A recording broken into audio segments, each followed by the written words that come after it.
뉴스 속 경제 시간입니다. 국민연금 개혁안, 지루하게 이어지던 논의가 지난주 정치권에서 어느 정도 합의점을 찾게 됐습니다. 어떤 내용인지 경제 전문 기자인 이성일 기자에게 들어보겠습니다.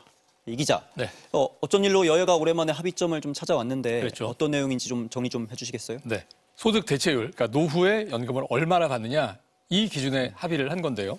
그동안 여는 43%, 야는 44%, 즉 이랬을 때 소득의 얼마 정도를 노후에 받을지를 두고 1%포인트의 차이로 기싸움을 벌였는데 여기서 민주당이 양보를 했습니다. 월 300만 원을 받는 40대 기준으로 보면 현재 9%, 27만 원을 보험료로 내는데요. 여야의 잠정 합의안을 따르면 매년 0.5%포인트씩 부담률이 높아져서 2033년 최종적으로는 13%, 월급이 같다면 보험료 39만 원을 내게 됩니다. 잠정 합의안의 핵심은 이렇게 더 낼 경우 얼마를 받을지 일할 때 소득의 40% 대신에 43%를 연금으로 받을 수 있다. 이런 내용이거든요. 앞선 경우라면 65살 이후에 120만 원 받던 가입자가 129만 원을 받을 수 있게 되는 겁니다. 숫자만 봐서는 큰 차이가 사실 없어 보이거든요. 그렇죠. 국민들이 걱정하는 건 내가 낸 돈보다 연금을 더 적게 받는 것 아니냐, 뭐 이런 거잖아요. 그렇습니다. 낸 돈에 비해서 얼마나 더 많은 돈을 나중에 연금으로 받을 수 있느냐. 이 수익비를 따져보면요. 가입자들은 여전히 보험료에 비해서 많은 연금을 받을 수가 있습니다. 하지만 보험료 늘어난 것만큼 연금이 늘어나는 건 또 아니죠. 국민연금의 관점에서 보면 보험료는 훨씬 더 많이 받지만 덜 줘도 되기 때문에 그만큼 재정에 여유가 생기는 셈입니다. 이 같은 방향의 개혁이 시급했던 이유는 국민연금이 걷는 보험료보다 주어야 할 연금의 규모가 커지는 시점이 불과 2년 뒤로 다가왔기 때문이죠. 2027년 한 해 연금으로 73조 원, 작년에는 이게 45조 원이었는데 여기보다 크게 늘어난 액수를 국민연금에서 지급을 해야 되기 때문입니다.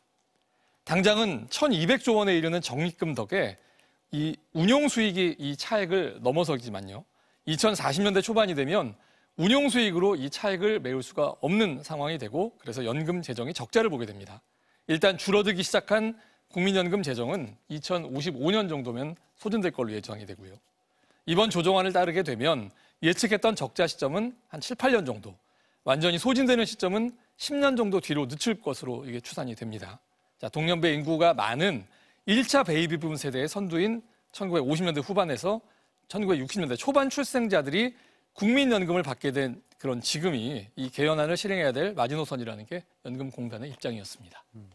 연금 재정이 어렵다는 건 사실 많이 알려진 내용인데 그렇죠. 국민연금이 우리 경제에 되게 중요한 곳들에 투자를 많이 하고 있잖아요. 네. 그 재정 적자가 나면 사실 우리가 받는 연금뿐만이 아니라 우리 경제에도 좀 영향을 미칠 것 같은데요. 뭐 어떤가요? 그렇습니다. 직접적으로 영향받는 게 금융시장이 될 겁니다. 국민연금이 수익을 내기 위해서 금융시장에서 운용하는 자금 규모 지금 기준으로 한 1,200조 원 정도가 되는데요. 작년 말 기준으로 보면 국내 주식을 한 140조 원, 채권은 340조 원을 갖고 있습니다. 그런데 연금액, 수입보다 지출이 많아지면 어떻게 될까요?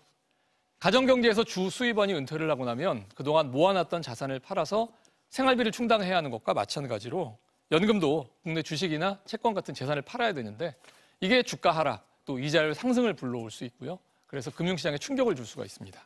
이게 또 경제 전반을 위축시키는 트리거가 될 수도 있는 거고요. 근데 연금 개혁을 하게 되면 젊은 세대로 갈수록 돈을 적게 받게 되는 거잖아요. 어느 정도나 차이가 나는 건가요? 이번 개혁안에서는 사실은 이제 그 부분을 충분하게 다루지를 못한 부분이 있는데요.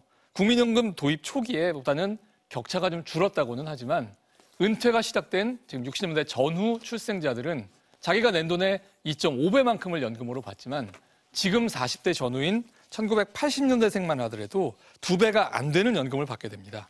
여기에다 앞선 그래프에서 보셨듯이 기금이 바닥나는 이 상황이 뻔히 예고가 되고 있는데 과연 한 1.7배라도 되는 이 연금마저도 받을 수 있을지 이게 또 불확실성이 있기 때문에 이에 대한 또 불만도 여전히 남아있는 셈이죠. 아직 합의가 다 된 건 아닌가 보네요. 그렇죠. 그러니까 뭐가 맞다 틀리다 할 수 있는 내용의 성격이 아니어서 좀 더 어려운 것 같은데 앞으로 좀 남아있는 쟁점들이 뭐가 있을까요? 일단은 큰 뼈대만 합의한 거고요. 남은 쟁점들도 간단치가 않습니다. 일단 여당의 주요 요구 중에는 재정 상황에 맞게 보험료를 자동적으로 조정하자 하는 자동 조정 장치 도입, 이게 핵심이고요. 야당은 기금이 고갈되더라도 연금 지급하겠다는 것을 법에 명문화하자 하는 요구를 하고 있습니다. 나아가 또 구조개혁이라고 부르는 공무원, 사학연금 같은 직영연금, 또 기초연금처럼 비슷한 성격의 다른 제도들과 형평성을 좀 조정해야 한다는 그런 요구도 있습니다. 얼마 내고 얼마 받느냐, 이 숫자에 대한 여야 합의도 중요하지만 이 남은 진도를 보면 아직 절반도 채 못 채운 느낌입니다. 이번 주에 재개될 정치권 논의 계속 지켜봐야 될 이유입니다. 이선우 기자, 오늘은 여기까지 듣겠습니다.